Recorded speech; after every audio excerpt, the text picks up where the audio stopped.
오늘 우리 증시 장중 변동성이 또 상당했습니다. 그럼에도 코스피는 또 사상 최고치를 경신했고 코스닥은 상승과 하락을 반복하는 모습이었습니다. 네, 그렇습니다. 이제 본격적인 기업들의 실적 발표 시즌이 시작됐고요. 대내외 변수에도 끄떡없이 버텨내는 체력을 갖게 된 국내 증시. 어떤 전략으로 대응해보면 좋을지 알아보겠습니다. LS증권 김윤정 연구원, 이지스탁 이지은 대표 함께하겠습니다. 두 분 어서 오세요. 안녕하세요. 안녕하세요. 네. 자, 먼저 김윤정 연구원님 오늘 시장 어떻게 바라보셨는지 이야기 들어볼까요?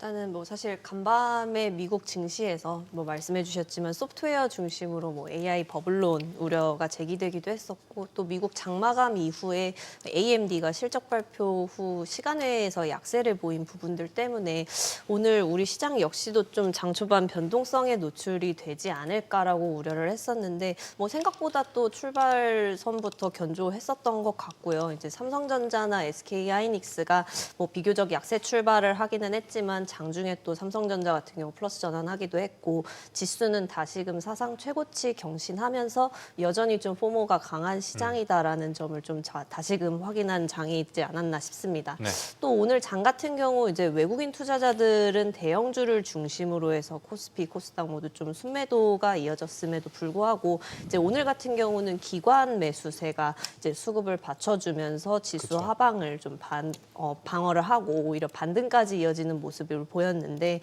이번 주 들어서 사실 월요일이랑 화요일 장을 보시면 시장 변동성에 노출된 증시 환경에서 이제 개인들 같은 경우가 수급 버퍼를 형성하면서 지수 받쳐주는 양상이 나타났었는데 그쵸. 오늘도 한 장 중반까지는 그러한 양상들이 나타났었다라고 말씀드릴 수가 있겠고요.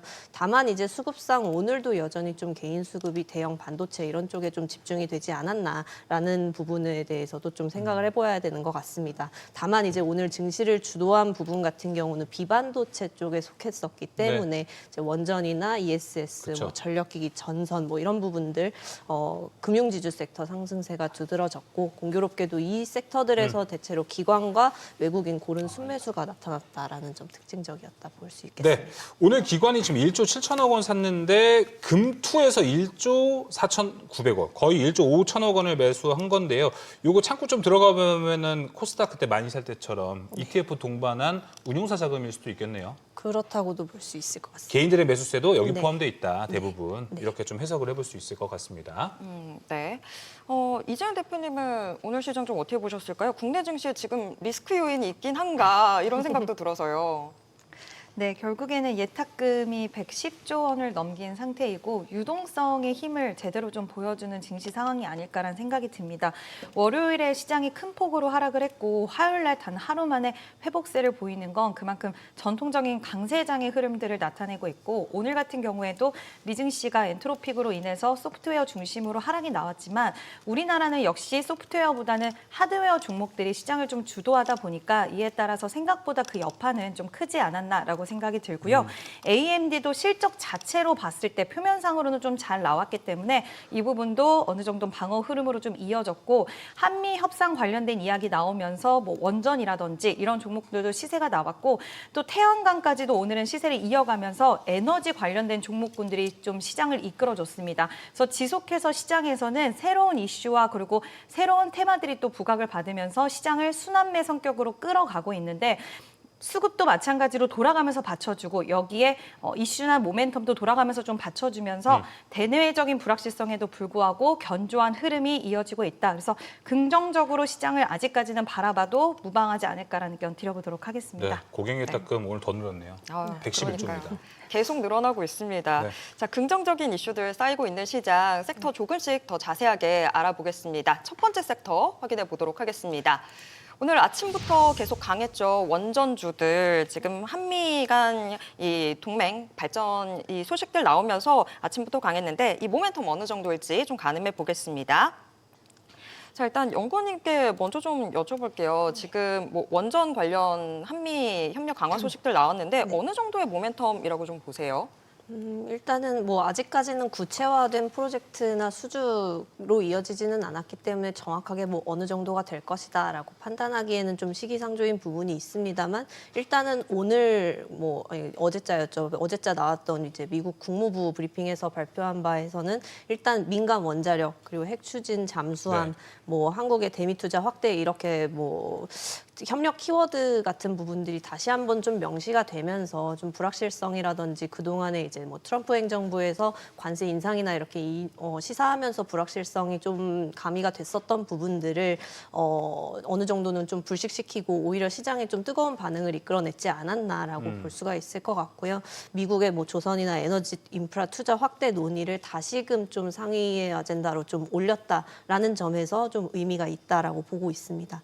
이제 이번 성명에서 확인이 된 거는 일단은 한국이 3,500억 달러 규모 대규모의 대미 투자 약속을 이제 다시 한번 재확인을 한 것이고 또 미국의 핵이나 조선 그리고 핵심 광물 공급망에서 한국의 역할을 좀 다시 한번 좀 확인했다라는 부분을 좀 인정하면서 전반적인 대미 수출 기대감에 의해서 상승을 보여왔다가 또 지난주에 이제 뉴스 플로우로 인해서 조정을 받았던 부분들이 오히려 더 조정받았던 수준 이상의 강세를 보였다라고 볼 수가 있을 것 같습니다.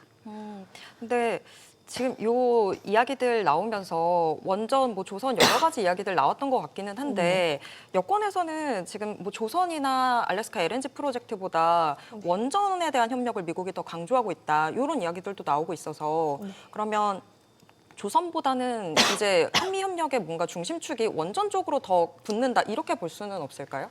뭐 일단은 뭐 조선과 관련해서도 기대감을 계속해서 이어나갈 수 있는 부분이 있는데 상대적으로 이제 원전과 관련해서도 여전히 좀 기대감을 가지고 갈 수 있는 부분들이 있다. 다만 이제 앞서서 기대감을 과도하게 반영하면서 올랐었던 부분들이나 아직까지 구체적인 프로젝트로 이어지지 못한 부분들 그런 부분들이 좀 일단은 단기 테마성으로 좀 그치고 이후에는 좀 오히려 이어진다라기보다는 오히려 조정에 대한 부분들을 좀 우려하는 그런 장세가 좀 단기 테마성으로 좀 이어지고 있다라고 보고 있고요. 결국에는 이게 실질적으로 이제 한미 협력의 주요 영역으로서 좀 환기가 되고 이제 이런 부분들이 구조적으로 이어질 수 있으려면은 구체적인 프로젝트나 어느 기업들이 몇 기나 참여하고 이런 부분들이 좀 확인되어야 되는 부분들이 필요하다라고 보고 있고 네. 앞서서 일본 같은 경우는 이제 좀 뭐 프로젝트에 어떻게 투자를 하고 이제 투자 규모라든지 이런 부분들이 앞서서 좀 명시된 바가 있기 때문에 그런 부분들이 좀 벤치마크로서 참고할 만하지 않을까 생각하고 있습니다.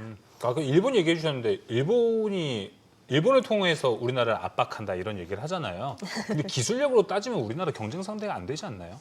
일단은 뭐 강점을 가지고 있는 영역이 좀 다르다라고 보고 있고요. 뭐 부품이나 엔지니어링 공급망 이런 쪽에서는 일본이 뭐 앞서고 있다라고 볼 수 있는 부분도 있어서 이제 그런 부분에 있어서는 이제 웨스팅하우스의 AP1000 그 대형 원전 프로젝트에 그렇죠. 좀 참여를 하게 되었고 이제 국내 같은 경우도 이제 어쨌든 일본이 프로젝트 성과를 먼저 보이기는 했지만 이제 한미 정상회담에서 어쨌든 협력을 하겠다라는 부분들을 명시한 바 있고 또 이제 SMR 개발 속도라든지 이런 면에서는 기술적인 우위를 가지고 있는 부분들이 분명히 있기 때문에 네. 뭐 머지않은 시일 내에 좀 구체화된 일정들이 발표되지 않겠나 예. 이렇게 보고 있습니다. 다음 달에 이제 타카이치 총리가 방미를 해서 일본과 미국이 만난다는 소식이 있습니다. 여기서 좀 원전에 대한 구체적인 이야기가 나올 수 있는데 관세 협의 때 우리가 일본보다 좀 늦지 않았습니까? 이 타이밍에 대한 논의도 좀 있을 것 같아요. 우리나라가 조금 더 먼저 나서서 선수를 치면 좀 좋을 것 같다 이런 좀 생각도 듭니다.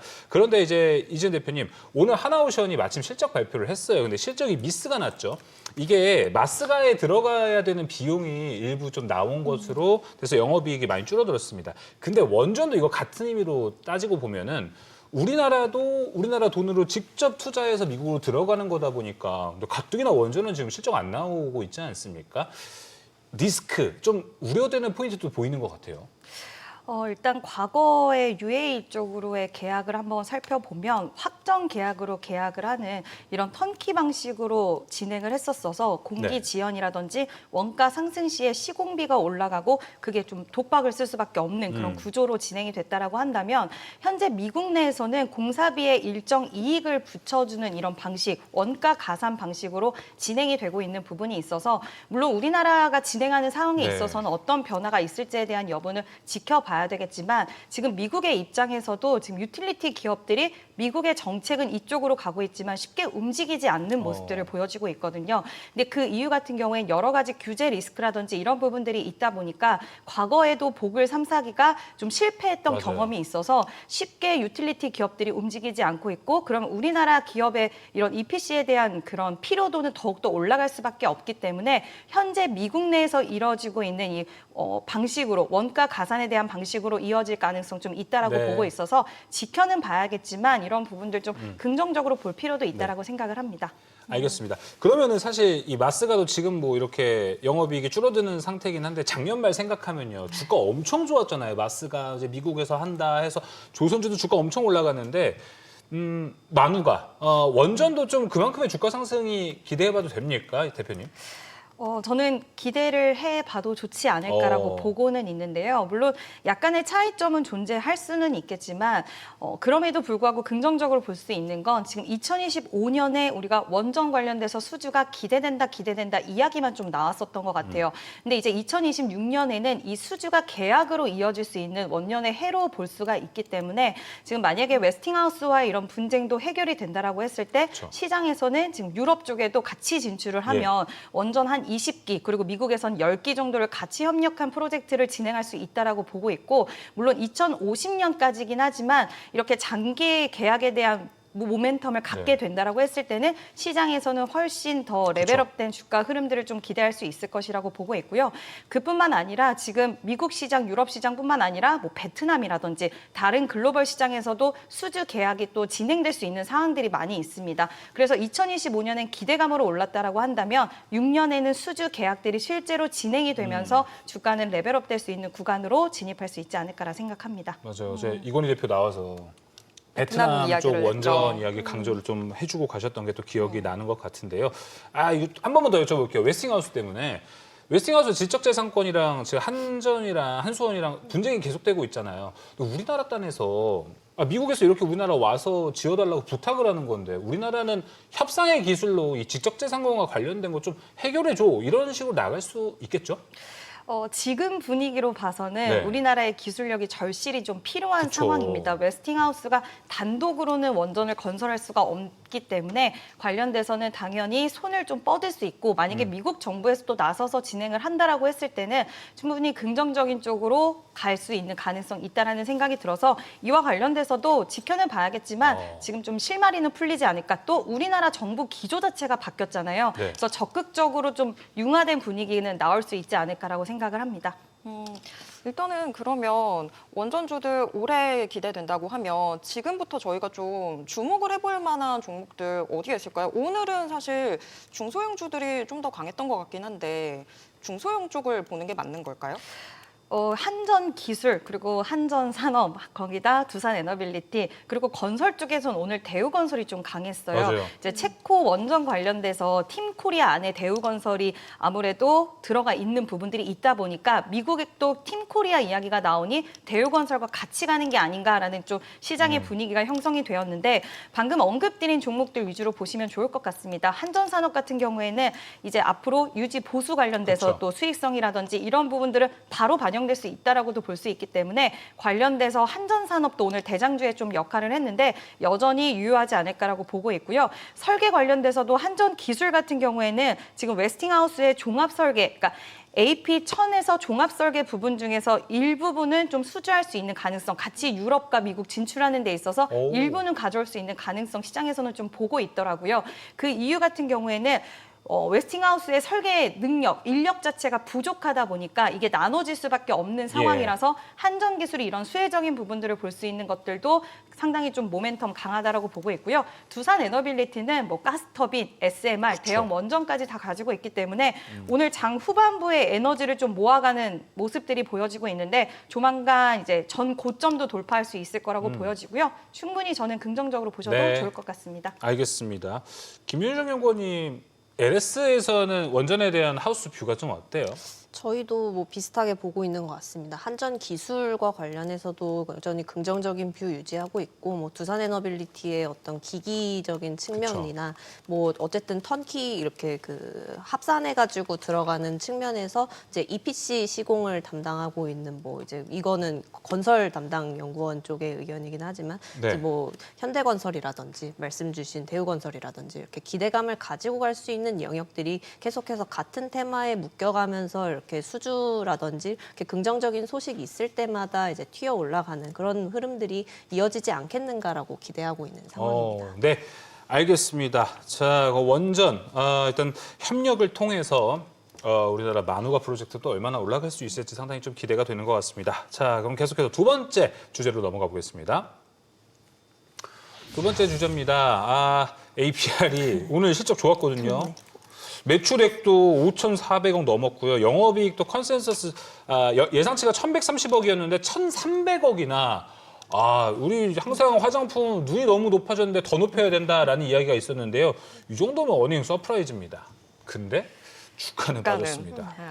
여러 가지 이유를 좀 보면은 OPM 마진율이 좀 떨어졌다라는 건데 이거 전 너무 억지로 뺀 거 아니냐? 이런 생각이 들 정도입니다. 이거 3분기에 24.9%, OPM 23.76%. 이거 정말 잘한 거거든요. 근데 역대급이라는 이야기 나오고 있는데 주가는 오히려 좀 빠졌습니다.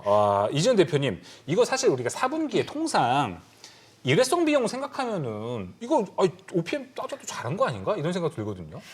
네, 근데 2025년 저도 잘했다고 생각을 하고 있고 앞으로 성장에 있어서도 지금 이번에 Q&A 시간에 이야기를 보니 오프라인 쪽도 기대가 상당히 많이 된다라는 이야기가 뒷받침돼서 시장이 원하던 코멘트는 다 나와주기는 했는데 방금 말씀하신 OPM에 대한 변화를 좀 살펴보면 25년 2분기 때 25.8이었고요. 그리고 3분기 때가 24.90이었고 4분기가 23.76인데 미세하게 2분기 이후에 조금씩 줄어드는 부분들이 있다 보니까 시장은 지금 화장품 주들에 있어서 심리 자체가 탄탄하지 못한 상황에서 조금이라도 줄어드는 모습을 보니까 불안함이 좀 올라온 것 같아요. 그래서 처음에 실적이 딱 발표됐을 때는 주가가 빵하고 올라가다가 지금 OPM이 나오면서 쭉 밀리는 그런 모습들이 보여졌기 때문에 이런 다른 요인보다도 제가 봤을 때는 화장품 섹터 전반적으로의 이런 아직까지는 회복되지 못한 심리와 그런 부분들이 눈높이가 특히 APR 같은 경우에 단독적으로 좀 높게 설정이 됐는데 이거를 이상적으로 보여줬어야지 그 이상의 주가 흐름을 받아줬겠지만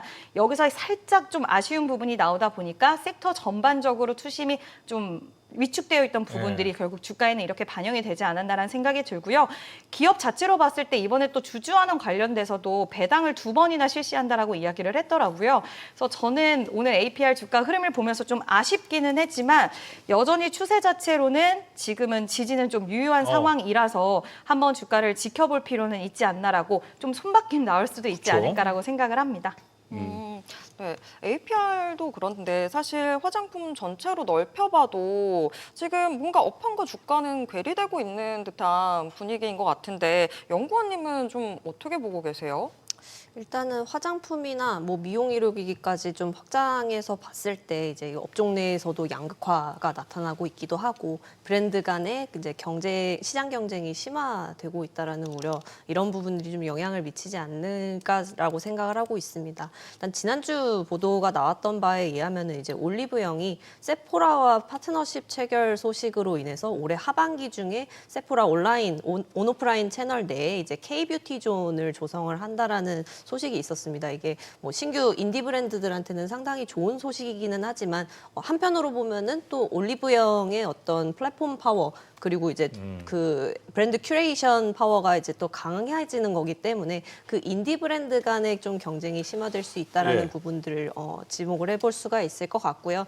또 지금 현재로서 이제 화장품 쪽의 주도 영역들이 대체로 전통적인 강자보다는 이제 신규 인디 브랜드들을 위주로 좀 리스팅이 되어 있다 보니까 그런 부분들이 지금 조금에서 이렇게 투자 심리에 좀 제한을 두고 있는 편이 아닌가라고 생각을 해보고 있습니다. 그래서 당사에서는 이제 브랜드보다는 플랫폼이나 이제 뭐 ODM 업체들 이런 쪽으로가 더 좀 상방이 열려 있는 것이 아닌가라고 생각을 하고 있는 상황이고요. 플랫폼 ODM. 어제 플랫폼하고 있는 실리콘투도 주르륵 빠졌거든요. 실리콘2, APR부터 이 화장품, 이 KBT 대장주들이 이 흐름이 되게 묘해졌습니다. 근데 마침 오늘 스튜디오에 저만 남자네요. 세 분 다 화장품과 되게 친숙하실 것 같은데 세 분 다 뭐 화장품 사실 거 아니에요? 그렇죠. 좀 이게 주가와 다르게 이 업황이 좀 뭔가 쎄함을 느낍니까? 슬기앵커? 글쎄요, 일단 저가 라인들을 예전보다 훨씬 더 많이 하고 아. 있다. 이런 거 좀 체감이 되지 않나요? 저가 라인들. 연구원님이나 대표님 어떠세요? 다이소에 가면 화장품 섹터에 사람이 상당히 많더라고요. 맞아요. 늘 다 품절이고. 네, 품절이에요. 품절 사태인데 가격은 상당히 좀 경쟁력이 있는 상황이고 제품도 좋아서 요즘 많은 곳에서 다이소 화장품을 쓰시는 분들이 많은데 물론 지금 상장한 기업과 연결돼서 볼 수 있는 뭐 토니몰이라든지 이런 라인들도 상당히 좋기는 하지만 아직 상장되어 있지 않는 그냥 일반 기업들이 맞아요. 중소형 기업들이 화장품을 냈는데 그 화장품이 인기가 제일 많아서 사실 그런 부분들은 살짝 우려가 된다라고 볼 수 있을 것 같습니다. 가성비로 가서 좀 그런 면도 있군요. 맞습니다. 김윤정 연구원님은 더 뭐 해주실 말씀 없으시고요? 뭐 일단은 그렇게 좀 경쟁 강화되고 있는 부분들 전반적인 이제 투자 이용자들의 어떤 가격 레벨을 보는 그 눈높이가 좀 약간 양극화, 명품 또는 아예 가성비 이렇게 좀 나눠지고 있는 부분들이 좀 업황 전체적으로 봤을 때 좀 시각이 나뉘고 있는 부분들이지 않나라고 생각을 하고 있습니다. 그리고 이제 전반적으로 그렇게 양극화가 되고 있고 또 전통 코스메틱 브랜드 같은 경우는 계속해서 좀 중국 시장의 영향을 아직까지는 받고 있는 상황이다 보니까 실적의 방향성도 뭐 물론 APR 같은 경우는 이제 미국이나 뭐 유럽, 동남아 시장 뭐 모두 다 잘하고 있는 네. 상황이지만 이렇게 좀 엇갈리는 양상들이 나타나고 있는 것도 뭐 밸류에이션 격차를 넓히다 보니까 이런 부분들이 단 이렇게 추가 베팅 수요로 나서기에는 좀 제한적으로 나타나는 데에 좀 영향을 미치고 있지 않나라고 해석을 하고 있습니다. 알겠습니다. 자, 오늘 실적 발표와 함께 좀 애매하게 하락한 화장품 K뷰티 얘기했고요. 추가로 제약바이오는 오늘 국내 기업들이 실적 발표가 없었습니다. 근데 간밤에 머크랑 화이자가 실적 발표를 했는데 뭐 나쁜 내용은 없었는데 주가는 내려가고 있습니다. 이재현 대표님, 제바가 오늘 그렇게 잘 나가던 삼천당 제약도 잠깐 끌어내릴 정도로 오늘 매도세가 좀 강했습니다. 이쪽 섹터에 대한 뭐 문제가 좀 생겼나요, 지금? 문제는 딱히는 없는 것 같은데 지금 투자자들의 심리 위축이 가장 큰 요인이 아닐까라고 생각을 하고 있고요. 간밤에 머크와 화이자 실적 발표를 통해서 좀 기대했던 분들도 계실 것 같은데 머크 같은 경우에는 한미약품에 대한 언급이 좀 있었어요. 그래서 그동안 그 전에는 빠져 있었는데 이번에 언급이 네. 있었기 때문에 오늘 한미약품 주가 좀 좋지 않을까라고 생각을 하신 분들도 계셨을 거고 화이자 같은 경우에도 D&D 파마텍 관련돼서 메세라 이전 펩타이드 방식 포함 이야기가 나오면서 그렇죠. 예. D&D 파마텍도 좀 기대를 하셨을 건데 시장에서 이런 부분들이 결국에는 모멘텀이나 어떻게 보면 주가 상승에 있어서 재료로서 작용될 수 있는 부분이 있는데도 불구하고 못 올라가는 이유는 아직까지는 시장이 심리가 돌아오지 못했다라는 부분이 아닐까라고 생각이 들어서 정말 큰 빅딜이 나오거나 이렇게 돼야지만 시장에서는 주가가 좀 강하게 돌려주지 않을까라고 보고 네. 있습니다. 회복되지 않은 투심으로 볼 수 있을 것 같습니다. 제약바이오주. 좀 뭐 언제 기회가 오나 싶은데 뭔가 올만하면 악재들도 있고 일단은 좀 기다려 보도록 하겠습니다. 저희가 제약바이오까지도 좀 체크를 해봤고요. 다음 섹터 넘어가 보도록 하겠습니다. 태양광. 이제 겹포제를 좀 맞이한 걸까요? 젠슨왕, 머스크가 다 같이 좀 움직여주고 있습니다. 태양광주 어떻게 봐야 할지 이야기 나눠보도록 하겠습니다. 이 두 거물 말고도 중국 관련된 호재들도 좀 있는 것 같은데 중국에서 여태까지 태양광 관련 부품 보조금을 좀 자국산 태양광에 지급해주던 게 있는데 이게 중단이 된다는 이슈가 있어서 이거 연구원님께 좀 먼저 여쭤봐도 될까요? 네. 이 중국 관련 호재 파급력 어느 정도라고 보세요?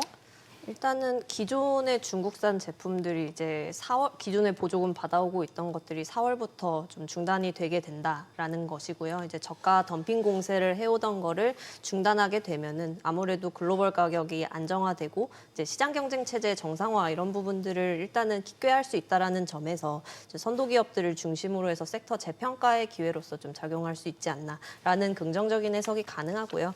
이제 과잉 생산에 대해서 가격 붕괴 현상이 나타난다든지 문제라든지 이제 무역 마찰에 대한 여지를 좀 어떻게 보면은 지원할 수 있는 것이기 때문에 뭐 태양광뿐만 아니라 이제 배터리 섹터에 대한 주가 반등에도 영향을 줄 수 있는 영역입니다.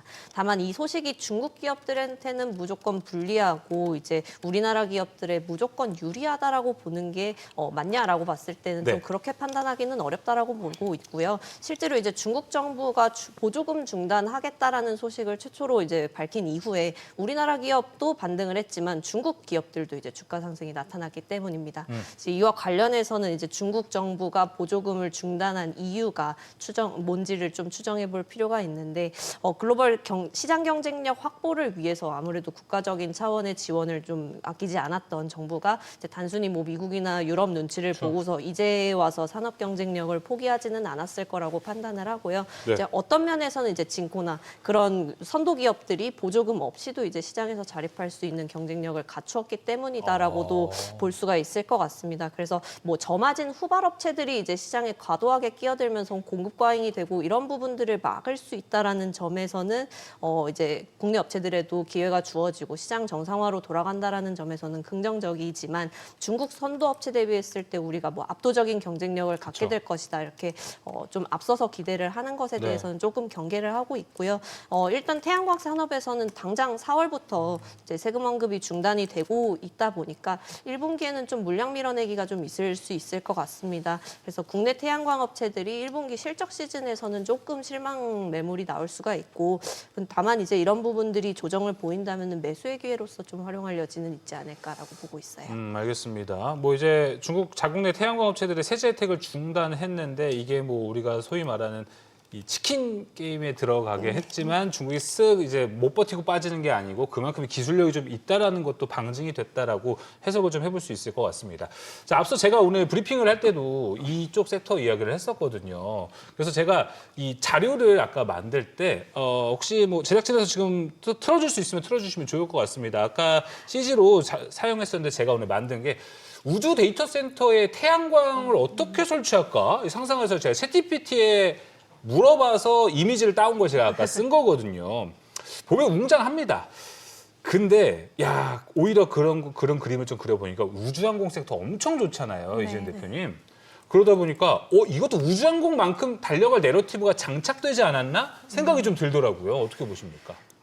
저는 좀 긍정적으로 보고 있는 상황인데 일단 그 이유를 좀 말씀을 드리면 머스크팔 우주 태양광 기대감이 이제 여러 가지 내러티브가 이제 형성이 되었는데 일단 지금까지 그 일론 머스크가 이야기한 발언했던 부분들을 좀 살펴보면 지상에서는 지금 전력의 수요가 굉장히 부족한 가운데 지상에서는 ESS와 태양광이 해결책이고 맞아요. 그리고 우주에서는 태양광이 해결책이다라고 이야기에 언급을 했는데 이 부분에 있어서는 결국에는 지금 우리가 전력에 대한 수요가 상당히 부족한 가운데 태양광 지금 최근 들어서 원전에 대해서 미국에서는 계속 밀어주고 있는 흐름이기 때문에 한동안은 태양광에 대한 관심도가 상당히 좀 떨어진 상황 속에서 지금 테슬라 일론 머스크 CEO의 이런 발언들이 태양광 기업들의 주가를 끌어올리기에는 이제 스페이스 X 관련주로 한동안은 우주 관련 우주항공 뭐 지분 투자한 기업이라던가 아니면 관련된 밸류체인 기업에 투자한 기업들이 시세를 이어갔는데 가장 저는 중요한 키포인트는 지금 일론 머스크가 중국을 방문했다라는 소식인 것 같아요. 그게 키포인트가 된다라고 생각하는 부분은 공급망 재편 속에서 지금 우주항공주들이 이렇게 올라가는 것도 또 하나의 미국과 중국의 패권 전쟁 속에서 우리나라 기업들이 수혜를 받을 수 있다라는 이런 시나리오가 형성이 된 건데 과연 일론 머스크가 중국을 방문을 했는데 이게 진행이 될 수 있을까로 봤을 때는 저는 좀 힘들 수도 있겠다라는 생각이 들어서 결국에는 나중에는 우리나라 업체들이 그 반사수혜적인 부분들을 받아갈 수 있다라는 이야기도 좀 나올 수 있는 가능성은 있다라는 생각이 들어서 저는 그 관점으로 봤을 때 좀 긍정적으로 보고 있고요. 시장은 계속 새로운 재료를 원하게 됩니다. 근데 오늘 이 태양광이 그동안 계속적으로 주가가 못 가다가 이런 새로운 재료와 모멘텀을 등에 업었기 때문에 오늘 거래량도 상당 부분 상당히 많이 세 종목 모두 대장주를 터져줬기 때문에 추가 시세는 좀 가능하지 않을까라고 봅니다. 아까 지금 화면 통해서 나왔습니다. 제가 아까 만들었던 챗GPT에게 부탁한 사진이 이겁니다. 상상이죠, 뭐. 우주의 위성에다가 태양광 패널, 폴리실리콘 깔고 태양이 계속 24시간 나오는 거니까 발전단과도 무슨 무리 없이 쭉 할 수 있지 않을까 이런 건데 근데 그런 생각 안 해보세요? 저기서 만약에 태양광 발전을 했어요. 지구에 어떻게 돌려보낼까요? 다시 어떻게 보내느냐고요? 지구에 저거 어떻게 돌려보낼까요?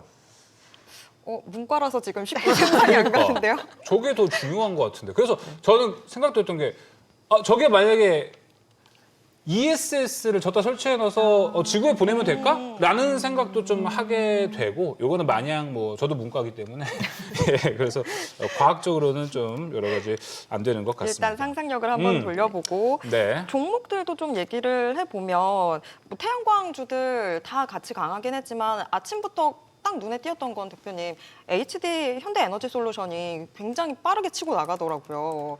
사실 뭐 태양광 하면 일단 OCI 홀딩스 장후반에는 좀 많이 강해지긴 했는데 하나솔루션도 생각나고 하는데 왜 먼저 HD 현대에너지솔루션이 먼저 좀 치고 나갔을까요?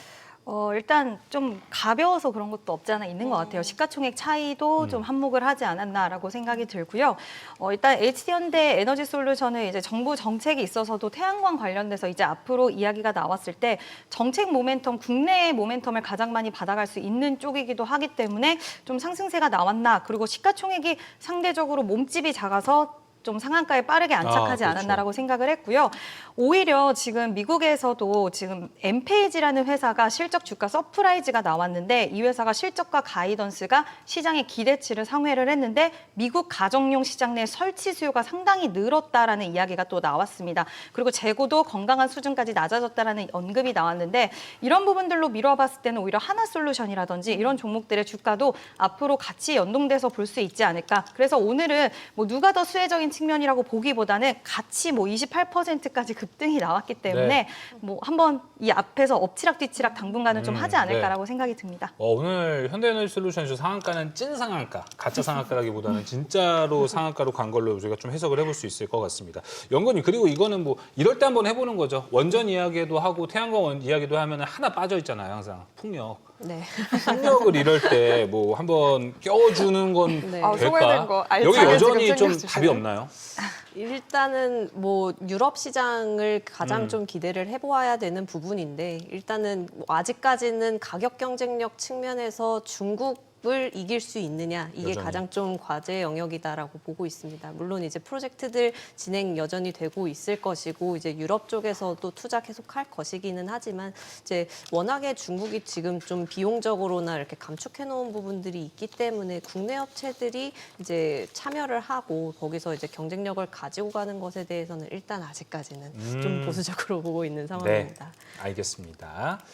자, 이렇게 세 번째 섹터 살펴봤고요. 네 번째 주제로 넘어가 보도록 하겠습니다. 네 번째 주제입니다.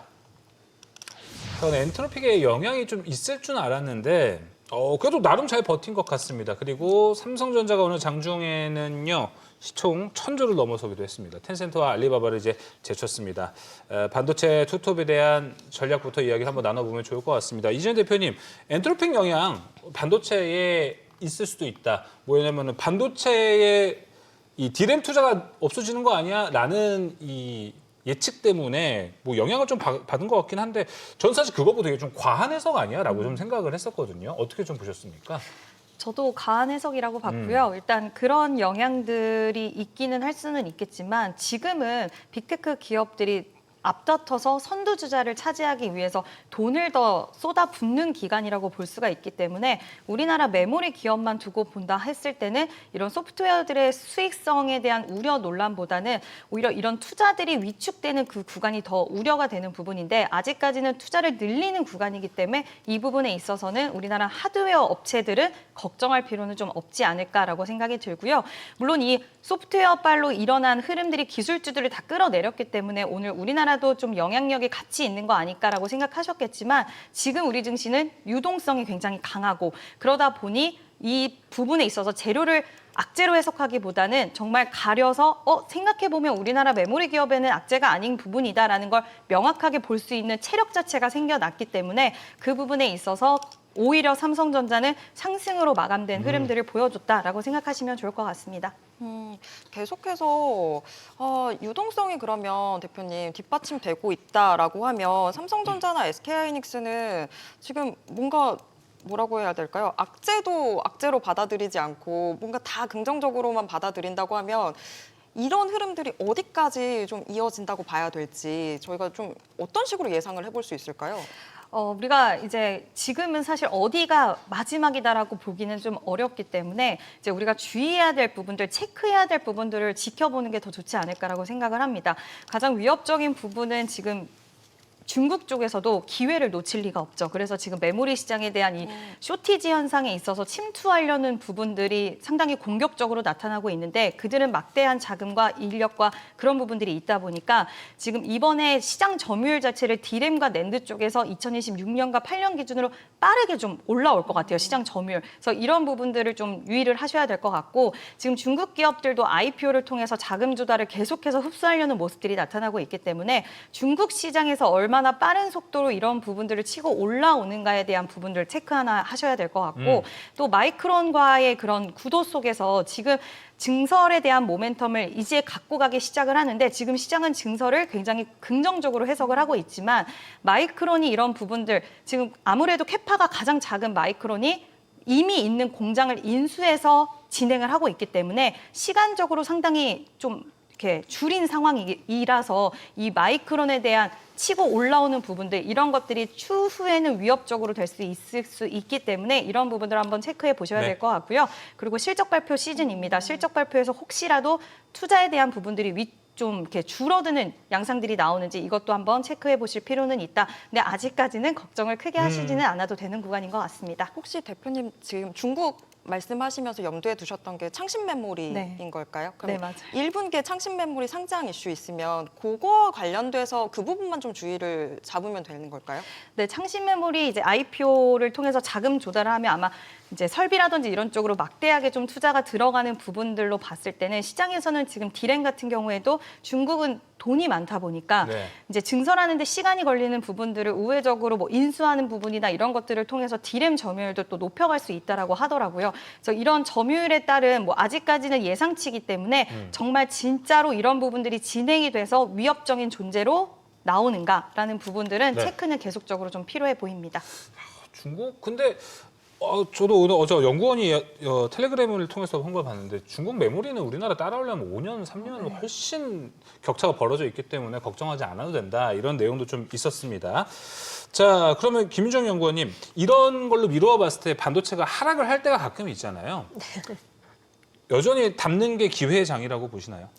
일단은 사실 아직까지 꺾어야 할 이유를 찾지 못했다가 조금 더 적절한 말일 것 같아요. 이제 메모리 슈퍼사이클에 대해서는 뭐 사실 이견이 없는 상태인데 다만 이제 워낙에 시장에 좀 쏠림이 있는 형태로 이제 국내 증시가 올랐었고 그리고 이제 뭐 반도체와 관련해서 SK하이닉스, 삼성전자 이렇게 투톱이 이제 계속 달려나가는 시장이다 보니까 그래도 조금은 이제 상승세가 둔화가 되면서 이제 다른 쪽을 찾아야 되는 그런 거를 찾아야 되지 않을까라는 부분이 이제 저희 하우스에서도 계속 좀 하고 있는 고민들인데 일단은 계속해서 메모리 반도체의 어떤 실적 전망치라던가 향후 이제 시장의 어떤 수요 전망이라던가 이런 부분들이 아직까지는 꺾이고 있는 시그널이 나타나고 있지 않기 때문에 이런 부분들이 앞서서 대표님께서 말씀해 주셨듯이 증설이나 이런 부분으로 이어지게 된다면 이제 슬슬 공급에 대한 변화를 생각을 해야 되는 부분이거든요. 근데 아직까지는 그런 시그널이